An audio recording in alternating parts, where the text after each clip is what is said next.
with a Oh, hatred that was strong. yeah. What about you, Lisa?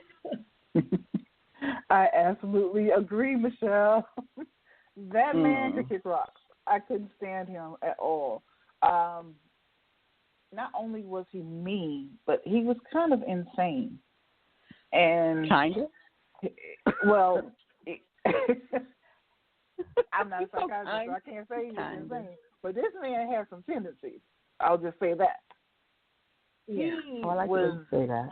Tendency. angry and mean for no reason other than the fact that this woman is trying to get away from you, and you've got women all over the country, but you want her because she left you. But you don't really want her. You just want to beat her and terrorize her. Right. Yeah. And I think for me, you know how some villains, like, you have to, like, you learn more about them as the story goes along, and you can see different sides of their personality. Okay, I did not feel like that about Wyatt. She instantly made me want to kill Wyatt. That doesn't happen very often for me in a book because I like to see how a story, is revealed to me. So I'm like, okay, Daddy's here. Okay, obviously that has extra meaning. They keep on showing what that means. But when Wyatt, so I'll just say this: Ebony sees Wyatt out the front, and so she marshals her kids to the back. Okay, they're ready. They got a plan. They got the car. They got their little backpacks ready to go. And she opens the back door, and Wyatt is standing there. And Wyatt is the type of villain who don't ask no questions. He there's no prep for Wyatt. Wyatt comes on the scene with action. Okay? And I want to tell you something that shocked me. Like, I actually had to stop because I was listening to this in audiobook first before I got it in ebook.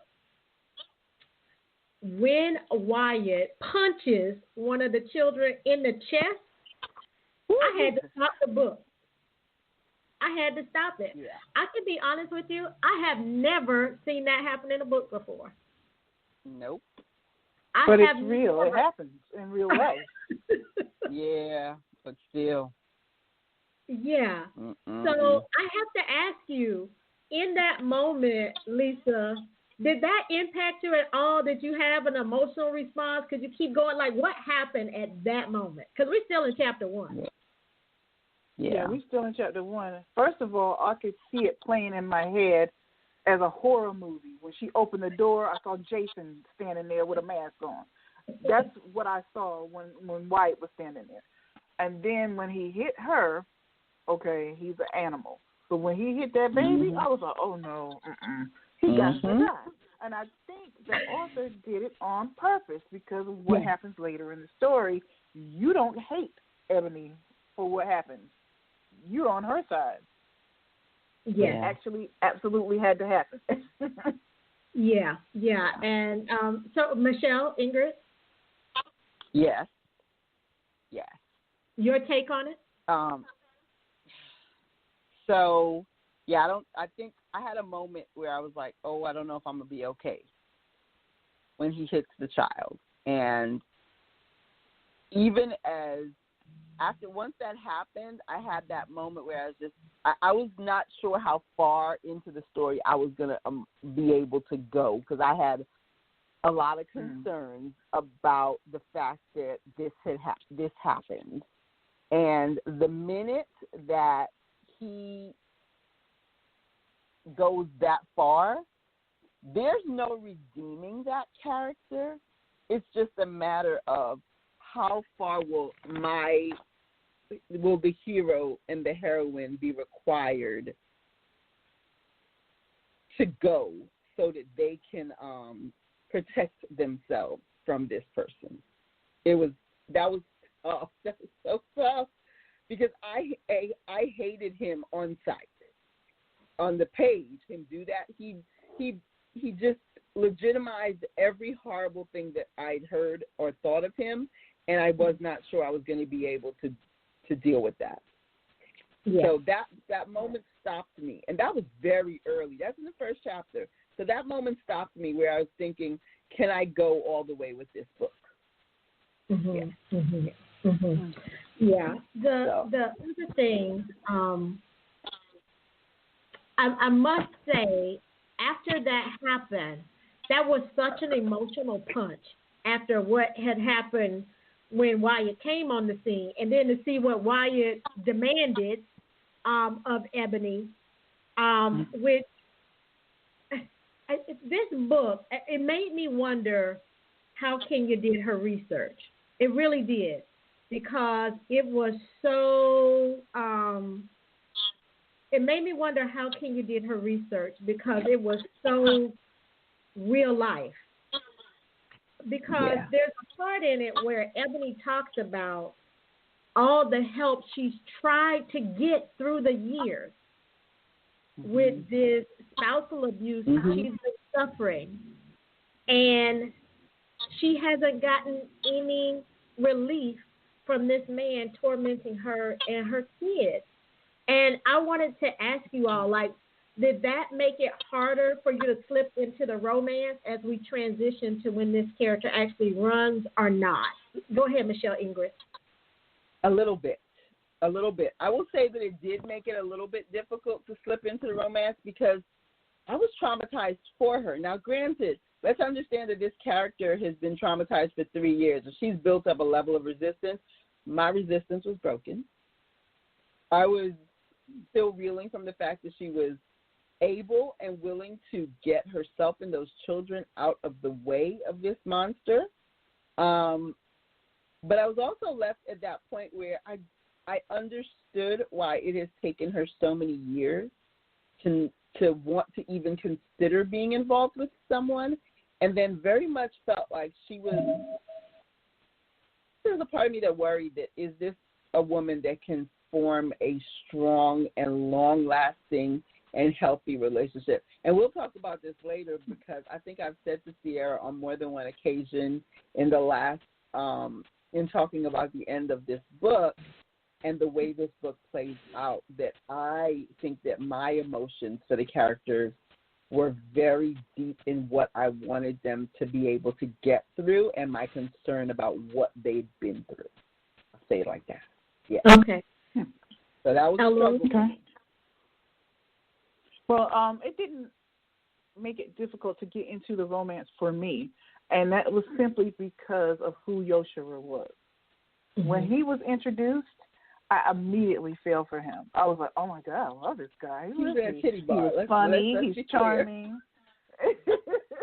Not only was he gorgeous, he was funny and charming and quirky, and he was just a nice guy. And I'm like, in a titty bar. Okay, I want them together. I want them to be happy. So, and the way he loved those kids, I was just like, oh yeah, she needs him in her life. I don't want them to go their separate ways. You didn't find anything weird about where they introduced his character? I loved it. I thought it was cute. Yeah. You know, I did too. So I think the Yoshiro scene opens with him. He might have been at the Titty Palace. Might have been the name of it. He was. Yeah. He was in the Titty Palace. Personally, I'm like, okay, here's a guy. Obviously, you know, he's a low key kind of character, and I say that because he in the Titty Palace drinking tea. So any man who can sit in a room full of titties and just sip tea and mind his business, I want to know more about. So because it tells me how focused he can really be. Because Yoshiro is actually not interested in the titties in the titty bar. And not at all. Yes, but when he meets Ebony, you immediately see a shift in this man, because they crash onto his property. And y'all heard me read that in the blurb, so I'm not giving anything away. They crash onto his property, and he's got two sidekicks. They're canines, Salt and Pepper, okay? And so Yoshiro, with his gun, and Salt and Pepper go out to investigate. And he finds this gorgeous woman and 3 kids crashed on his property in the snow. And what does he do when he realizes that they're uncomfortable? He says, you can hold a gun. Like, he offers his gun to this complete stranger that crashed onto his property with three. And what I loved about that in that moment is that it shows a hero willing to meet her needs right then and there, right where she's at, even if it puts him in physical peril. And Michele Ingrid has her hand up and her lips are moving, so we're going to go right to her. Go ahead. So, he puts a gun in the hands of a woman with her children, obviously running after she had been beaten. She got black eyes. I don't know about y'all, but I kept thinking, so let me understand it. A lady who looked like she just been busted up, and you just put a gun in her hand and told her, yeah, hold that gun to my back. And all I could think is, you were a sensible man right up until that moment where you put a loaded weapon in the hands of a woman who you don't know if she is strong enough to keep herself from shooting a man who might say, girl, you look so pretty, and get busted up. I mean, I don't know. It's like, I kept thinking, is this a good idea? This might be somebody who might accidentally shoot you. You just told her to point a gun at you. I don't think this is the smartest decision that you have made this week. But that's just me. Oh, God. Go with it. I have to add to that. I'm not putting a loaded gun in the hands of somebody that I don't know that they're not going to shoot, especially since they look like they might be ready to beat somebody as they've been busted up. I'm just saying, that's a lot of faith to put in somebody you don't know. A loaded gun. No. Most people wouldn't give a stranger a loaded gun, but I think I love the way it was his need to take care of her, and he saw what she needed. She needed to feel safe, and she was not going to feel safe as long as he had the gun. He was a man.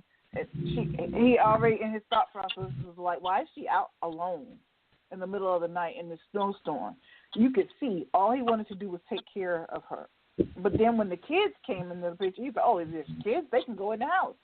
Immediately, he was a nurturer and a protector. You could just see it. And he had no qualms. And the snowstorm kind of prevented him from seeing her face. That's right. He really wasn't sure that there were bruises until they were in the house and the lighting. There might have been, though. He thought, but he wasn't sure. But his whole nature is, let me protect her. Let me make her feel comfortable. Let me make sure that she's okay, because she's crashed with these kids in the middle of my property in a snowstorm. She can't go anywhere. So, I mean, I'm going to have to deal with her. So let me just bring her in the house and make her feel safe. Yeah. I loved him for that. I did too. I mean, that's the romantic in me. Yeah, the other thing about Yoshiro that I think just endeared me to him right away is this man is dangerous, okay? He is very dangerous. I don't know about you, but as a woman, you can I can look at a man sometimes and see if he's more of a hardened man. Like, okay, girl, cross the street. I know he's smiling, but cross the street. I have to imagine that there's something about Yoshiro that gave everybody pause. Like, I don't think he came out there looking like Farmer John, is what I'm saying. Like, right. I think they could see something in him, and they recognize that. But I love that even though I have no doubt if Ebony would have made a wrong move with this gun, she would have been on her back. Okay? I have no doubt he wasn't that scared. yeah, he could have taken this gun from her. If she turned it around and pointed at him, yeah, he could have taken her out with or without a gun. I have no doubt of that. But I love that he's so very careful with them. And then when they come into the house, what do you think about, I'm going to transition a little bit because I don't want to give away everything, but what do you think about Poppy's response to the salt and pepper? I love that. To the kids. Yeah, that was very sweet. That was very sweet. Because for the readers, should we tell them that Poppy doesn't speak because she's traumatized from what her father has done to her mother. And the first thing she says is dogs. And that was the cutest thing. And I absolutely loved